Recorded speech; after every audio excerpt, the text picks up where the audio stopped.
But one thing which I inculcate in the team is that the end result is to deliver this transformation, which is going to change the face of India, the change of the organization and the program that you are part of.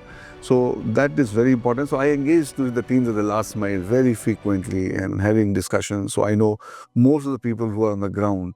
And if effectively I'm able to work with them, the transformation will come automatically. And of course, you need to have strategy and all those things that you build at the top.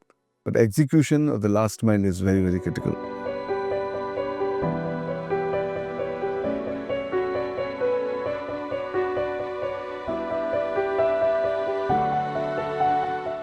They say, if you want to test someone's patience, then make them renew their passport or book a last-minute flight. But our guest today, ladies and gentlemen, he's the man who made both these experiences remarkably better. From transforming India's passport system to now piloting Air India's customer experience to world-class heights, he's the captain of change, the turbulence tamer, and the man making us believe that flying can be fabulous again. Welcome, Mr. Rajesh Dogra, to the podcast of Indore Management Association, where we are going to uncover the secrets behind what it takes to change the way an entire nation experiences air travel. Join us, our guest, Chief Customer Experience Officer. Very warm welcome to the podcast, sir. Thank you so much. Thank you. So, right from transforming from the India's passport system and to now enhancing the customer experience at Air India, your journey has been a lot of transformations. It has been, you have made a lot of transformations in your journey. So what was a core value or core driving force behind your journey so far? First of all, let me thank IMA for having me here. I'm so happy to see the kind of arrangements and that you have made, and a huge setup that you have established for the whole program that you are conducting today. So I think I must appreciate and commend the team IMA for creating this whole new way of engaging with the industry and also for the aspiring businessmen, students and everything. So thank you very much for that. And it's a pleasure to be with you here today. Thank you. So I think on the transformation piece, the business transformation is something which keeps happening all the time because the customer behavior keeps changing, the market, the supply, the application, the systems, the processes keep evolving over a period of time. And if you look at it globally, now India is a global country where our people have access to the best in the world. So they don't expect from India anything which is less than anywhere in the world. And our Honorable PM Modi also has been talking about making India great, fully developed. So I think there are a lot of challenges when you take up any transformation program. But in terms of the value, as you asked me, I think it's more of belief. Yeah. And a complete belief that if you are taking up a job of transforming any business, it doesn't matter how large or small it is. First of all, the belief comes from trust, that the organization has trust in you, and organization believes that you have this whole change can be brought upon, and making sure that we follow the right path. Doing justice with that trust. Doing justice with that work, doing the right things at the right time. And knowing that it's not going to be an easy journey. Absolutely. Putting your best efforts, bringing the teams which are capable of taking up that transformation. So I think and transparency, I believe that's very, very important, because you have to be very honest and transparent in what you do, along with that belief, so that there is nothing hidden. You know the process, you know how much time it is to take. You will also know the challenges which you are going to face. If you don't talk about them initially, then you will get stuck at a later stage. So I think in terms of value, as I said, first is the belief, and then the transparency and efforts, and as they call it, never say die. You feel there are challenges in between the process, and then you have to sometimes step back and renew your energy and take your team along. So I think all that put together, and of course fighting for that. Driving force. That drives the transformation. Yeah. So you have an incredible journey with Tata earlier. So what do you say? I mean, how Tata culture shaped your leadership style in Air India? Have you inherited something from there and now you're trying to implement at Air India? Yeah, so I think Tatas are respected for doing so much for the society. The biggest inheritance, I would say, in fact, more than 20 years for me with the group. And every single day that I've lived as part of the Tata Group has been incredible for me, because the whole value system of Tata Group, the purpose of the group itself is to give back to the society. And that's what you're implementing Exactly. it. So it's not a Wow. business. Wonderful. It's something which is beyond a normal business and the industrialists which they do. So the group focuses so much on giving back whatever profits are earned through the trusts and so many other vehicles. I think that's a value that we are. I also recall the very famous saying of the father of the nation, Mahatma Gandhi, when he said that you are there because there's a customer. So enterprises are functioning, or they exist because the customers. It's not the other way around. So that focus on the customer. So I think as a group, our focus is ensuring that we deliver value proposition to the customer. They get the services that they expect us to give. So I think all over the place, all these transformations with that belief, trust, and transparency, and also giving back to the society. So if you have taken something in your hand, you get to must deliver. And such large transformation programs, I believe, we have been, very successful by changing the way government services are perceived. If you talk about Passport Seva, that is service for the society, and that also makes every Indian's head high when they see that a government service which was not efficient earlier, Absolutely, is now so efficient to believe. So making one of the best systems of the world. So I think that is something which I feel all the time, that if I'm able to do justice to the job that I have and give back to the society in different forms, whether it is Passport Seva or Air India, I think that is what keeps me encouraged. Yeah. Motivates. But then give me a raise to another question, that you have been working preferably in a very large and complex organization so far. So how do you stay grounded on exactly evaluating and knowing what customers want? Because you have been working at the higher authorities, higher level. So how do you evaluate what exactly customer wants? So I think we have to look at it from below to up. I mean, what is expected by the customers?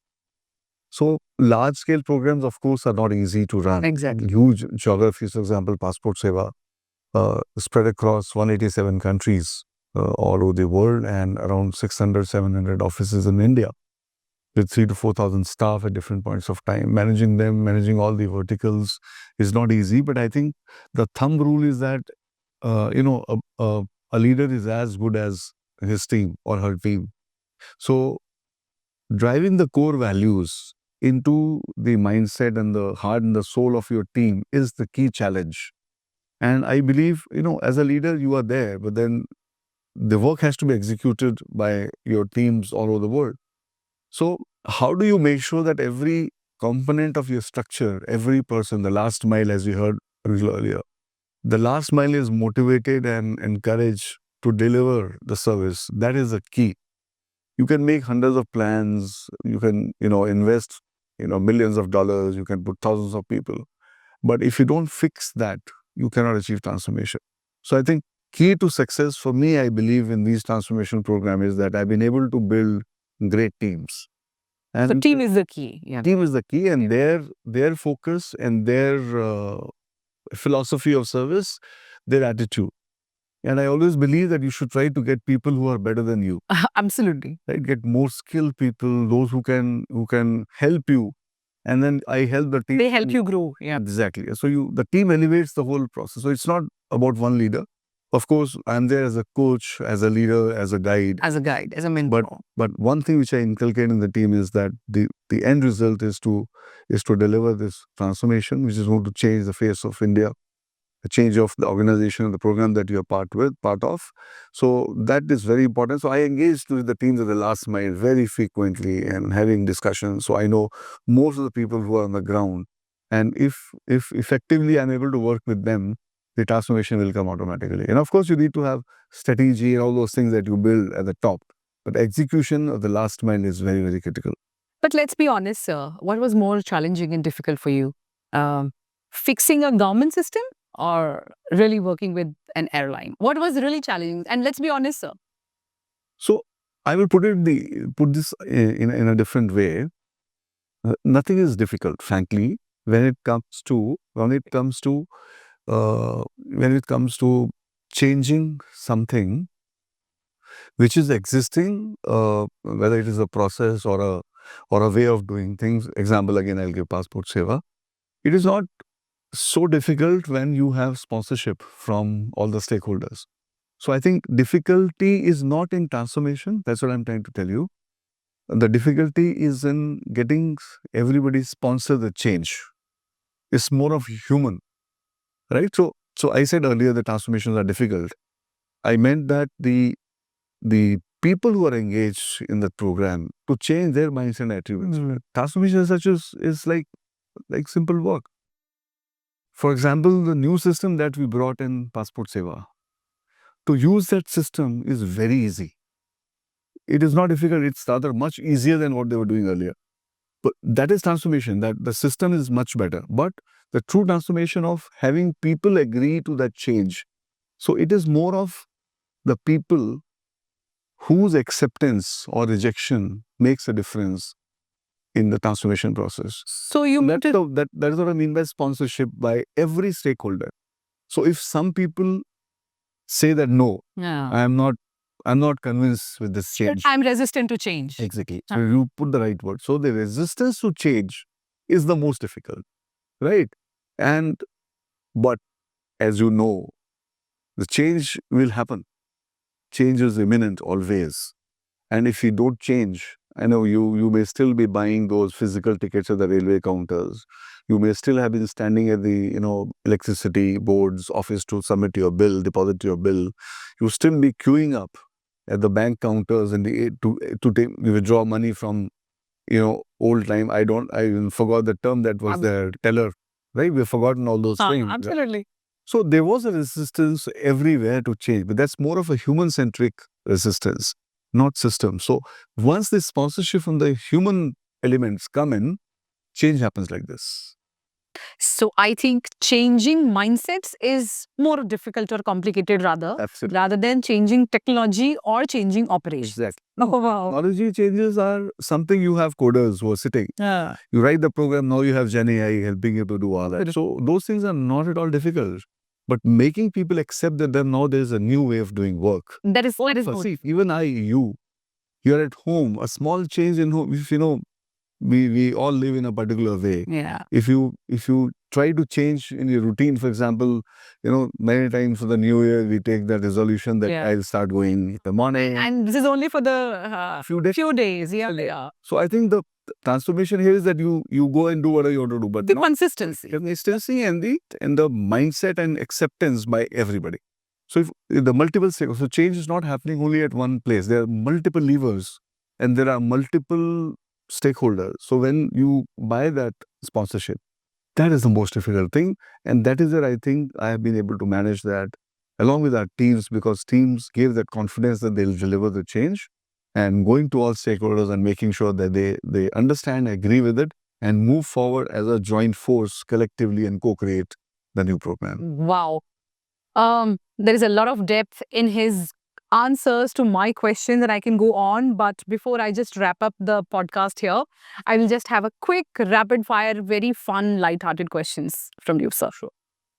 Which is more unpredictable? It's air turbulence or customer feedback? So I think with the technology that we have, air turbulence, normally we are able to predict, but customer feedback, you're not able. Customer feedback, because we are a growing airline, we are a transforming airline. Yeah. So many times we are not consistent. So that, of course, I would say customer experience. So do you get ever text from your family or friends saying, "Bhai, meri seat bhi upgrade kara do"? Of course I get. Because in the olden days, probably this process was easy. But I think after we have taken over, we have put stringent processes. So no preference to anybody. So let's be honest now. Indians, they love to complain about flights. What's the most funniest, bizarre, or passenger complaint or any feedback you have ever received? That's a good one. So I think first of all, I would not call this as a complaint. Okay, it's a feedback. So feedback. So Okay. I think when you see, I'll give you as example. As I said in my speech that 1.4 billion people have been scouting for us. Okay. It's our own airline. It's an Indian airline. It's the national flag carrier. So people, if they find there's a gap somewhere, so they write to us. The tone could be, like a grievance or whatever. It could be, huh? But eventually what they want us to improve, because the expectation from the Tata Group is we'll do something which is not less than the best ever, right? So they do write to us. But of course, we get different types of feedbacks. So on the funniest one I can share with you is that once a person wrote to me that he was traveling with his wife. Okay. And, somehow they didn't web check in and they didn't book the tickets. Okay. And they requested our counter to give, they were newly married and they wanted seat together. But since they had not done the web check-in, they didn't get the seat together. Huh. So he sent a long mail to me. Oh, okay. That you separated husband-wife in this long journey of 3 years. These days. So we had to explain to him that you should have done it. So I think it's a lesson to learn for everyone. But it had a kind of funnier part of it, and then we spoke. Even now the relationships have to be taken care by Air India. So he was worried that his wife was sitting separately 5 rows behind. He said I had to go so many times to look at her and take care of her. So Wow, that's the most funniest. But eventually when we spoke to him, he was quite happy, and we took care of both of them at the arriving airport. So what are the hidden secrets of an airport that most travelers don't know? So there are, But they should. So there are multiple actually. So before joining Air India as part of the Tata Group, and when I was in TCS, whenever we traveled, it's very easy to point gaps and complain. But when you're on the other side of the table, you realize, oh my God, it is not easy. So airports are difficult places to work, because it's 24/7. Absolutely. The staff has no time for Holi's and Diwalis or Eids or Christmas, because it's working 24/7 every day, 365 days. So first is the pressure on the airport staff is really immense. And another thing is that most of the people that you interact with on the counters when you're doing check-in or boarding are actually not the airline employees. Yeah, so the structure which the whole industry has adopted world over is something called as outsourcing your ground services. So the ground handling agencies are there, such as TATSATs and the AISATs and AIASL, there are multiple of them, who deploy their people to manage the airline's customers. So the whole customer handling at the counters mostly is done by the outsourcing agencies, though they are monitored and supervised by the airline staff. But if there are 100 outsourcing people, there will be 4 or 5 airline officials, which we don't know as a normal traveler. So, but when you're interacting with the counter, you feel you're talking to the airline, but you're talking to a third party. Yeah. So sometimes that leads to a bit of lack of ownership, which should not be there, but it comes in, but you have to keep working with them to make sure that they act as if they are the airline employee and they are doing the work. So that's a secret which I believe people will not be aware. Second is this whole baggage system is managed by the airports, not by the airline.